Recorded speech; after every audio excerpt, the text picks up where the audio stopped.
بسم الله الرحمن الرحيم.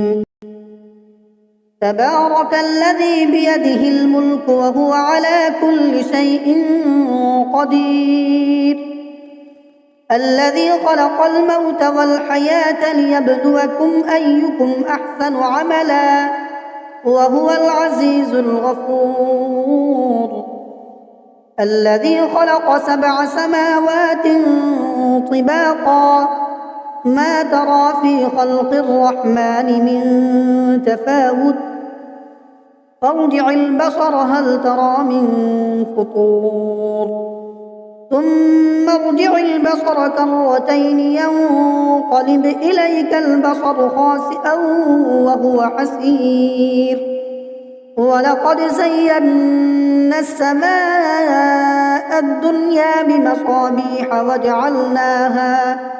وجعلناها رجوما للشياطين وأعتدنا لهم عذاب السعير، وللذين كفروا بربهم عذاب جهنم وبئس المصير.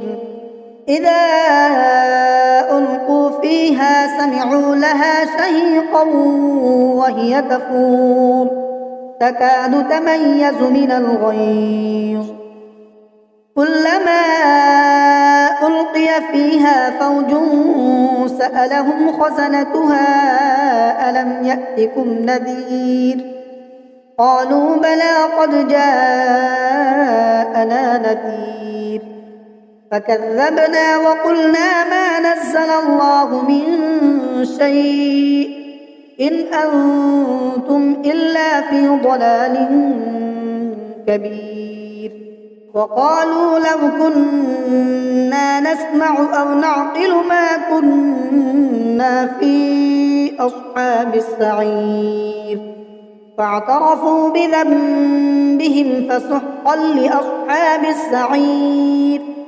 إن الذين يخشون ربهم بالغيب لهم مغفرة وأجر كبير، وأسروا قولكم أو اجهروا به إنه عليم بذات الصدور. ألا يعلم من خلق وهو اللطيف الخبير، هو الذي جعل لكم الأرض ذلولا فامشوا في مناكبها وكلوا من رزقه وإليه النشور. أأمنتم من في السماء أن يخسف بكم الأرض فإذا هي تمور، أم أمنتم من في السماء أن يرسل عليكم حاصبا، فستعلمون كيف نذير. ولقد كذب الذين من قبلهم فكيف كان نكير. أولم يروا إلى الطير فوقهم صافات ويقبضن ما يمسكهن إلا الرحمن إنه بكل شيء بصير. أمن هذا الذي هو جند لكم ينصركم من دون الرحمن إن الكافرون إلا في غرور. أمن هذا الذي يرزقكم إن أمسك رزقه بل لجوا في عتو ونفور.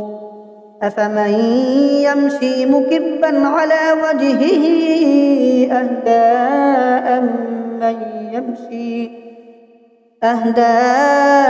أمن يمشي سويا على صراط مستقيم. قل هو الذي أنشأكم وجعل لكم السمع والأبصار والأفئدة قليلا ما تشكرون. قل هو الذي ذرأكم في الأرض وإليه تحشرون. ويقولون متى هذا الوعد إن كنتم صادقين قل إنما العلم عند الله وإنما أنا نذير مبين فلما رأوه زلفة سيئت وجوه الذين كفروا وقيل هذا الذي كنتم به تدعون قل أرأيتم إن أهلكني الله ومن معي أو رحمنا فمن يجير الكافرين من عذاب أليم قل هو الرحمن آمنا به وعليه توكلنا فستعلمون من هو في ضلال مبين قل أرأيتم إن أصبح ماؤكم غورا فمن يأتيكم بماء